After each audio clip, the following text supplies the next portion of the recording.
अस्सलाम वालेकुम, good morning doctors. आज हम डिस्कस करने वाले हैं डीएनए रेप्लिकेशन को फर्दर। ठीक है, तो हमने लास्ट वीडियो में डिस्कस किया था ए प्रोटीन फंक्शंस। ठीक है, उसको हम थोड़ा सा रिवाइज करेंगे और फिर आगे फर्दर चलते हैं। ठीक है, तो मैंने लास्ट वीडियो में बताया था कि हमारा जितने भी सेल्स होते हैं उन वो सारे सोमेटिक सेल्स जो होते हैं उनमें 46 क्रोमोसोम्स होते हैं। ठीक है, तो अगर एक किस्म के सोमेटिक सेल्स होते हैं तो दूसरे सेल्स कौन से होते हैं? एक होते हैं सोमेटिक सेल्स, एक होते हैं जर्म सेल्स। ठीक है, सोमेटिक सेल्स जो होते हैं उनमें 46 क्रोमोसोम्स होते हैं, जबकि जर्म सेल्स होती हैं उनमें हमारे पास 23 ही क्रोमोसोम होते हैं। ठीक है, ये हमारी जो है रिप्रोडक्शन के लिए होते हैं, जो हमारे फर्दर रिप्रोडक्शन करके नए इंडिविजुअल को जन्म देते हैं। ठीक है, जो हमारे सोमेटिक सेल्स होते हैं वो 46 क्रोमोसोम्स ही होते हैं। ठीक है, तो हम अभी सिर्फ सोमेटिक सेल्स को ही डिस्कस कर रहे हैं, जर्म सेल्स को डिस्कस नहीं कर रहे। ठीक है, जो सोमेटिक सेल्स होता है उसमें 46 क्रोमोसोम्स होते हैं। देन इसमें हमने देखा था कि डीएनए रेप्लिकेशन के लिए सबसे पहले तो आती है ए प्रोटीन। ठीक है, ए प्रोटीन किस लिए होती है? क्योंकि हमारा जो डबल स्टैंडर्ड डीएनए है, ये इस पर हमारा जो डीएनए पॉलीमरेज एंजाइम जो होता है वो काम नहीं करता। ठीक है, डबल स्टैंडर्ड पर, तो उसको हम सिंगल स्टैंडर्ड करते हैं। उसके बाद फिर हमारा जो डीएनए पॉलीमरेज होता है वो हमारा नेक्स्ट वर्क करता है और हमारे डबल स्टैंडर्ड को क्रिएट करता है। ठीक है, तो इसको हम स्टेप बाय स्टेप देख रहे थे। सबसे पहले मैंने कहा था सेपरेशन। ठीक है, सेपरेशन के लिए सबसे पहले हमारे पास ए प्रोटीन आती है। Suppose this is a double standard DNA. ठीक है, इसके ऊपर आके वर्क करेगी हमारी ए प्रोटीन। ठीक है, ए प्रोटीन के वर्क करने से क्या होगा? ए प्रोटीन कहाँ वर्क करती है ज़्यादा? जहाँ पे एटी रिच एरिया होता है। ठीक है, एटी रिच वाली जगह पे क्यों एक्ट करती है? क्योंकि एटी रिच की जगह पे हमारे पास 2 हाइड्रोजन बाड होते हैं, जबकि हमारे पास जीसी जो होता है उसमें 3 बाड होते हैं, हाइड्रोजन बाड। ठीक है, तो एटी रिच पर एक्ट करता है, जिसको हम कॉन्सेंसस एरिया भी कहते हैं। ठीक है, कॉन्सेंसस एरिया पर वर्क करेगी ए प्रोटीन और हमारा जो ए टी रिच सेगमेंट होगा उसको अलग अलग कर देगी। इसके अलग करने से जो एक बल्ब बनता है, इस बल्ब को हम कहेंगे रेप्लिकेटिंग बल्ब। ठीक है, यहाँ पे हमारे पास डीएनए वैसे का वैसे डबल स्टैंड ही है यहाँ पे भी, लेकिन ये जो पॉइंट है इस पर हमारे पास ए प्रोटीन ने वर्क किया। एटी रिच सेगमेंट था, कॉन्सेंसस एरिया था, यहाँ पे वर्क करने की वजह से हमारे दोनों स्ट्रैंड अलग अलग हो गए।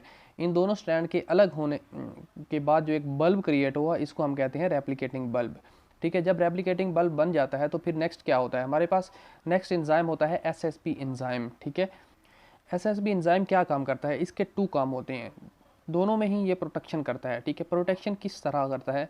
सपोज हमारे पास ये एक रेप्लिकेटिंग बल्ब बना है, तो इस बल्ब में क्या करेगा ये?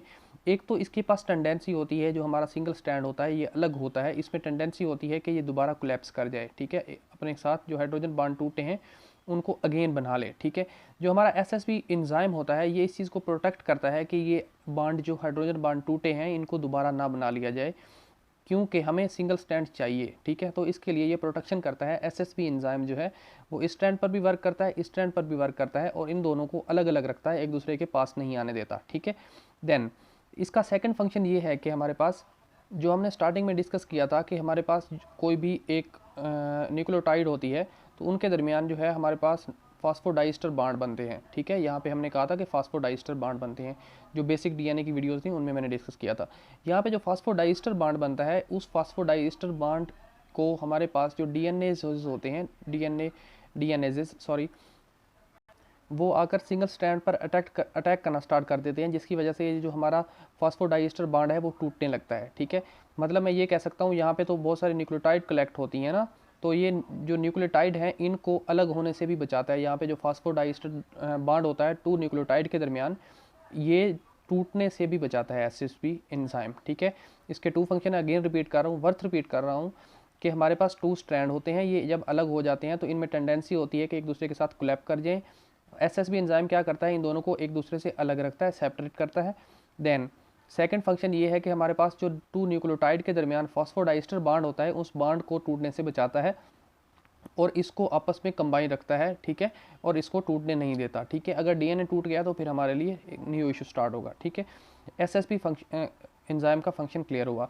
नेक्स्ट हमारे पास एंजाइम है हेलिकेज एंजाइम। ठीक है, ये क्या करता है? ये एक रेप्लिकेटिंग फोर्क की तरह होता है। रेप्लिकेटिंग फोर्क क्या करेगा? सपोज ये हमारे पास बल्ब बन गया। ठीक है, यहाँ पे ये वर्क करेगा। ठीक है, और यहाँ से इसको तोड़ता जाएगा और ये सारी की सारी इसको अलग अलग करता जाएगा। ठीक है, ये देखें, ये जितनी भी यानी कि स्टैंड आगे बना हुआ था, फर्स्टली तो ए प्रोटीन की ज़रूरत थी कि बल्ब बन सके। जब बल्ब बन जाता है उसके बाद हेलिकेज एंजाइम आता है जो रेप्लिकेटिंग फोर्क की तरह काम करता है, और यहाँ पे जितने भी बांड होते हैं यहाँ पे आगे फर्दर मूव करता जाता है और सारों को अलग करता जाता है। ठीक है, इसके अलग करने से क्या होगा कि ये देखें, ये बहुत ज़्यादा एरिया जो है हमारे पास ये फ्री कर देता है। एक चीज़ मैं और रिपीट करता चलूँ कि जो हमारे पास डीएनए होता है ये किसी एक स्पेसिफिक सेगमेंट को लेके हमारे पास रेप्लिकेट नहीं होता। अगर डीएनए रेप्लिकेट होना किसी भी एक पॉइंट पर स्टार्ट हो जाए तो ये पूरा का पूरा 1 मीटर जो है पूरा का पूरा डीएनए एक सेल में जो होता है नॉर्मल ह्यूमन बॉडी सेल में, वो सारा का सारा 1 मीटर ही रेप्लिकेट होता है। ये ऐसा कभी नहीं होगा कि कोई एक पैच रेप्लिकेट हो जाए और बाकी पैच रेप्लिकेट ना हो। जब भी रेप्लिकेशन स्टार्ट होगी ये पूरा का पूरा पैच ही, पूरा का पूरा डीएनए ही रेप्लिकेट हो जाएगा। ठीक है, तो रेप्लिकेटिंग फोर्क क्या करेगा, ये हमारे जितना भी होगा डीएनए इस सारे को अलग कर देगा। आज जो हमने पढ़ा उसको एक बार रिवाइज करते हैं, और आज के लिए इतना ही। रिवाइज क्या करना है, सबसे पहले हमारे पास ए प्रोटीन आती है, वो हमारे पास डीएनए में एक बल्ब बना देती है। बल्ब बनने के बाद हमारे पास एसएसपी एंजाइम्स आते हैं। वो एक तो हमारे पास हाइड्रोजन बांड जो टूटे हैं 80 रिच सेगमेंट या कॉन्सेंसस एरिया जो होता है उसको दोबारा ज्वाइन नहीं होने देते। सेकंड, ये फास्फोडाइस्टर बांड जो 2 न्यूक्लियोटाइड के दरमियान होते हैं उनको टूटने से बचाते हैं। ठीक है, देन हमारे पास हेलिकेज एंजाइम आते हैं। ये क्या करते हैं, रेप्लिकेटिंग फोर्क की तरह काम करते हैं और हमारे पास जो रिमेनिंग डीएनए होता है उन सारे को अलग कर देते हैं। ठीक है, आगे इस अलग करने की वजह से और बहुत सारे इशू आते हैं, लाइक एज कि हमारे पास जो ट्विस्टेड डीएनए होता है इस तरह। ठीक है, और सपोज ये एंड है इसका, तो यहाँ पे ये इसको अलग तो करता आएगा, लेकिन जो ही ये आगे मूव करता जाएगा यहाँ पे ट्विस्ट बढ़ते जाएंगे। ठीक है, होप्स हो कि आपको समझ आएगी। ये नेक्स्ट वीडियो में मैं इसको किसी और प्रैक्टिकल मेथड के थ्रू एक्सप्लेन करने की ट्राई करूँगा कि किस तरह ये जो इसके ट्विस्टेड हैं ये इंक्रीज़ होते हैं ट्यूनिक फोर्क के काम करने की वजह से। ठीक है, तो आज के लिए इतना ही। Thank you doctors, good bye.